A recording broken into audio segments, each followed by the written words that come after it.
శుభ్లి అన్న నమస్తే. నమస్తే అన్న. సార్, సిద్ధం సభలు, లక్షలాది మంది జనం, తొక్కిసలాట, ఒకరు మృతి అని ఒక సైడ్ చూపిస్తున్నారు. ఇంకోవైపు అబ్బాయి ఇదేం లేదు, మొత్తం గ్రీన్ మ్యాట్ గ్రాఫిక్స్ అని కూడా చెప్తున్నారు. ఏకంగా సొంత చెల్లె ఆరోపించింది, ఏమని 600 కోట్లు ఖర్చు పెట్టారు ప్రజాధనం, ఇది అవినీతి కాదా అని. మీ పాయింట్ ఆఫ్ వ్యూ ఏంటన్నా? నేను నా పాయింట్ ఆఫ్ వ్యూ చెప్పను అన్న. నేను నా ఎక్స్పీరియన్స్ చెప్పేస్తాను. ఎక్స్పీరియన్స్ అంటే మీరు కొంపు తీసి ఆ సభకి వెళ్ళారా అని అడుగుతారేమో. అదే అనుమానం వచ్చింది. ఓ- ఒక రకంగా ఒక రకంగా ఏంటి, ఆల్మోస్ట్ సభకు వెళ్ళేంత పనే.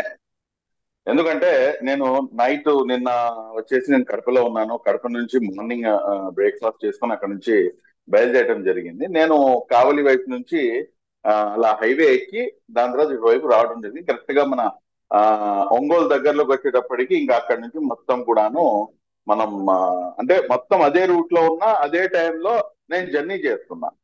సో నేను చాలా విషయాలు అబ్జర్వ్ చేశాను, ఒకటి కాదు రెండు కాదండి. మీరు చూసుకుంటే కనుక హైవే పై నిర్మానుష్యంగా, అంటే ఎలాగంటే కోవిడ్ టైంలో ఎలాగైతే నిర్మానుష్యంగా ఉంటుందో ఆ విధంగా. రెండు కారణాలు దానికి, ఒకటి లారీలు, రెండోది బస్సులు. లారీలను వచ్చేసి ప్రతి 20-30 కిలోమీటర్లకి ఒక చోట పక్కన ఎక్కడైతే పెద్ద ప్లేస్ ఉంటుందో అక్కడ అన్ని లారీలను కూడాను ఆపివేశారు. కంప్లీట్ గా ఎవరిని కూడాను ముందుకు మూవ్ కానికుండా, ఓన్లీ దాంట్లో ఏదైతే పచ్చి కూరగాయలు ఉంటాయి చూడండి, ఆ పచ్చి కూరగాయలు అంత వరకు, ఆ పచ్చి సరుకు ఏదైతే ఉందో వాళ్ళంతటి వరకు కాస్త కూస్త ఎలో చేస్తారు. అది కూడాను వాళ్ళు గింజుకుంటే మిగిలిన వాళ్ళందరినీ కూడాను తీసి పక్కన నుంచోబెట్టేశారు. Number one. నంబర్ టూ, అసలు బస్సు దూరం దూరం దాకా ఏదైనా ఎక్కడైనా ఒక్క బస్సు కనిపిస్తే కొట్టండి. అసలు ఆ, ఏమంటారు, నేను ఈ ఒంగోలు ప్రకాశం జిల్లా ఎంటర్ అయినంత వరకు కూడాను నాకు ఎక్కడ కూడా బస్సు తగలలేదు. సరే, దాని తర్వాత కొంచెం ముందుకు రాగానే అక్కడ నుంచి మొత్తం ఈ హడావుడి స్టార్ట్ అయింది. ఏది, ఈ బస్సులు రావటం చేయటం మొత్తం కూడాను A to Z, whether it is ఏమంటారు మనకి స్కూల్ బస్సెస్ కానివ్వండి, కాలేజ్ బస్సెస్ కానివ్వండి, ఆర్టీసీ బస్సెస్ కానివ్వండి, నాలుగు వైపుల నుంచి. సరే ఏంట్రా అని చెప్పి అసలు తొంగి చూస్తే లోపల కొన్ని బస్సులేమో ఖాళీగా దర్శనం ఇచ్చినాయి. కొన్ని బస్సుల్లోనేమో బస్సు అంటే దాదాపు 50 మంది అయినా కూర్చుంటారు. కొన్ని బస్సుల్లోనేమో ఒక 20-30 మంది అయినా కానీ ఉంటారేమో అని చెప్పి చూస్తే 5-10 మంది కూడా లేరు. ఇంకా కొన్ని బస్సుల్లో కామెడీ ఏంటంటే చిన్న పిల్లలు, చిన్న చిన్న పిల్లలు, ఒక మ, 10 సంవత్సరాల లోపల పిల్లలు కూడాను ఆ బస్సుల్లో కనిపించారు. సరే, ఇదంతా ఒక ఎత్తు అయితే కనుక అసలు ముందుకు వెళ్ళిన తర్వాత చూస్తే ఈ బస్సులు ఏదైతే మేము దాదాపు నేను గంటన్నర సేపు నేను ఆ ట్రాఫిక్ లో ఇరుక్కున్నానండి. అసలు ఏంటి, ఎందుకు ఇంత ట్రాఫిక్ ఇక్కడ రైజ్ అయిందంటే అక్కడ లోపల పరిస్థితి ఏంటి అని చెప్పేసి క్యాల్కులేషన్ వేస్తే అసలు మీరు చాలా అంటే ఆ, నాకే అసలు కాసేపు అర్థం కాలేదు వాళ్ళ కాన్సెప్ట్ కి. అంటే అన్ని విధాలుగా కూడాను ప్రజల్ని మెస్మరైజ్ చేయడానికి ఎప్పుడైతే ఇన్ని బస్సులు ఇవన్నీ కూడాను రోడ్డు మీదకి వస్తాయో ఆబ్వియస్లీ ట్రాఫిక్ జామ్ అవుతుంది. అందులో అనుమానమే ఏముంది అందులో చెప్పండి. సగానికి పైన ఏంటంటే హైవే పై నిలిచిపోయినటువంటి వాహనాలు, సగం కన్నా ఎక్కువ ఏంటంటే వీళ్ళు అద్దెకి తీసుకొచ్చుకున్నటువంటి బస్సులు, స్కూల్ బస్సులు, కాలేజ్ బస్సులు, ఇవన్నీ కూడాను ఖాళీగా ఉన్నటువంటి బస్సులు తీసుకొచ్చి అక్కడ ట్రాఫిక్ జామ్ చేయించడంలో సక్సెస్ అయ్యారు. సరే, పోనీ అక్కడ అంతమంది పోలీసు వాళ్ళు చాలా మంది ఉన్నారు. పోలీసు వాళ్ళు ఎవరు కూడా ట్రాఫిక్ క్లియర్ చేయట్లేదండి. కామెడీ ఏంటంటే ట్రాఫిక్ క్లియర్ చేయట్లేదు అసలు వాళ్ళు. కనీసం ఇటు ఇలా కాదు ఇలా. ఇంకో గమ్మత్ అయినా అనుకోండి, మనం ఎక్కడైనా కానీ మన లోకల్ సిటీస్ లో చూస్తాం, వన్ వేలో వస్తే అదే పెద్ద ఇదనుకుంటాం. హైవేలో వన్ వే మీద వచ్చేస్తున్నారు. కనీసం ఎవడైనా కానీ ఆపి ఇది తప్పు అని చెప్పేసి పోలీసు వాళ్ళు అక్కడే ఉన్నారు. ట్రాఫిక్ జామ్ అయిపోయినా కానీ, హైవే పై వన్ వే పై వచ్చినా కానీ ఎవ్వరు కూడాను కనీసం మాట్లాడినటువంటి పరిస్థితి. సరే, ఇదంతా చూస్తే అప్పుడు అర్థమైంది. దాని తర్వాత ఆ, నిన్న ఆ, నాకు తెలిసి ఈయన ఆ, గంట అరగంటలో ఆయన ఇంకో ఆయన ఒకడు ఉన్నాడు కదండి. ఒక ఆయన గంట, ఇంకో ఆయన అరగంట.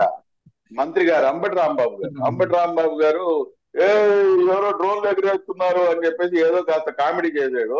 దాని తర్వాత మన ఏమంటారు, మ, లోనాబేట ఆడతారు ఎక్కువగా మన ఆయన కూడాను, మాజీ మంత్రి గారు, ఆయన పేరు కూడా గుర్తు రావట్లేదు సార్. ఆ, ఇదే ట్రాన్స్ఫర్ కూడా పంపించేది అనిల్ కుమార్ గారు, ఓకే, అనిల్ ఓకే. కుమార్ యాదవ్ గారు. బుల్లెట్ ఆ, మంత్రి. అనిల్ కుమార్ గారు వచ్చి ఆయన చాలా సంస్కృతం మాట్లాడాడు. కానీ నువ్వు ఎంత సంస్కృతం మాట్లాడినా కానీ ఒక విషయం మర్చిపోయాడు ఆయన. ఒక అమ్మ బాబుకు పుట్టిన అన్న పదం యూజ్ చేసావు. అది నిజంగా నేను చెప్తున్నాను కదండి.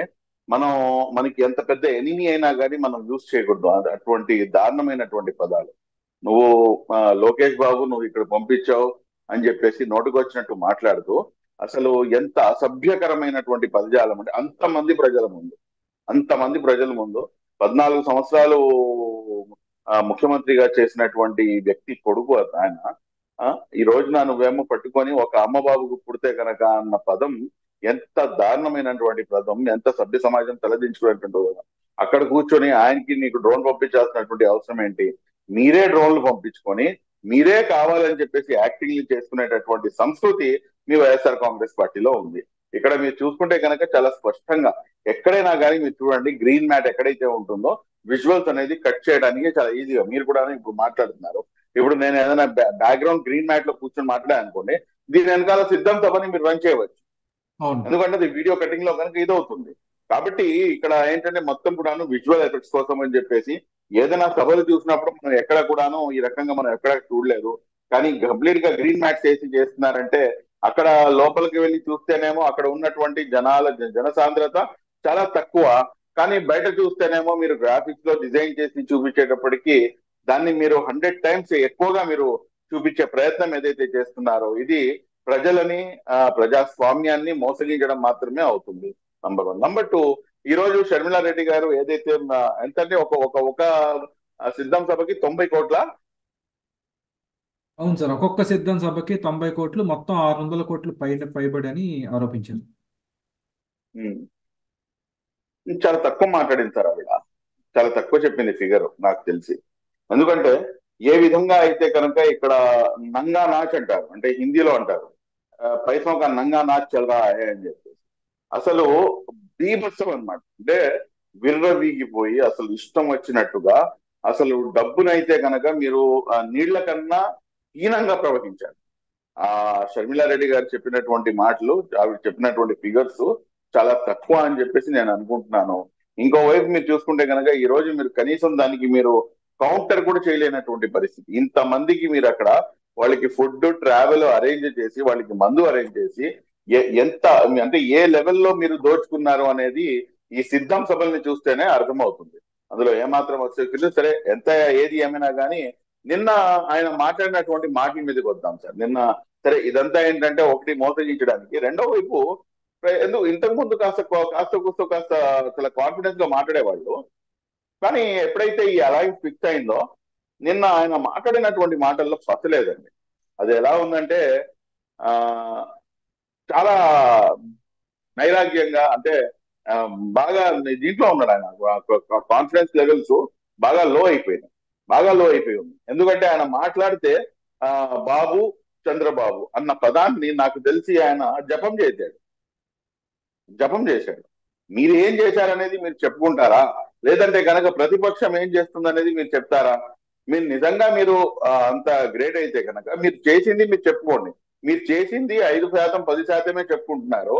కానీ మీరు బాబు చంద్రబాబు అన్న పేరు తీసుకొని ఆయన్ని మీరు ఇబ్బంది పెట్టడానికి, లేకపోతే ఆయన్ని మీరు విమర్శించడానికి 90-95% సమయం మీరు కేటాయిస్తున్నారంటే అది ఆ బాబు చంద్రబాబులో ఉన్నటువంటి ఆ మాయ ఎలాంటిది అనేది చాలా స్పష్టంగా అర్థం చేసుకోవచ్చు. ఇంకోవైపు ఆయన ఇంకో మాట కూడా అన్నాడు, నేను నాకు పదవి వ్యామోహం లేదు అని చెప్పేసి. పదవి వ్యామోహం లేకుండా లేదు, నేను కేవలం నేను సేవకుణ్ణి మాత్రమే అని చెప్పేసి, నేను ఇంకోసారి ఎన్నుకో కాబడాలి అని చెప్పేసి అనుకుంటుంది ఎవరో కోసం కాదు, నేను మిమ్మల్ని సేవ చేయడానికి అని చెప్పి. అంటే ఒక రకంగా ఏంటంటే ఒక్కో స్టెప్ దిగుతూ కిందకి దిగి వచ్చాడు ఆయన. ఇప్పుడు ఇంకా కిందకి దిగుతాడు. అది ఆ పవన్ కళ్యాణ్ గారు చెప్పినట్టుగా అధః పాతాళానికి తొక్కేస్తా అన్నాడు చూడండి. ఆ అధః పాతాళానికి అలా ఒక్కో స్టెప్ దిగుతూ దిగుతూ లాస్ట్ కి పాతాళానికి కూడా ఒక్కో స్టెప్ లోపలికి వెళ్ళిపోవడం ఖాయం. చూద్దాం సార్, సిద్ధం అంటున్నారు, వీళ్ళేమో యుద్ధం అంటున్నారు. మరి ఏమవుతుందో చివరికి కొన్ని రోజుల్లో తెలుస్తుంది. ధన్యవాదాలు సార్.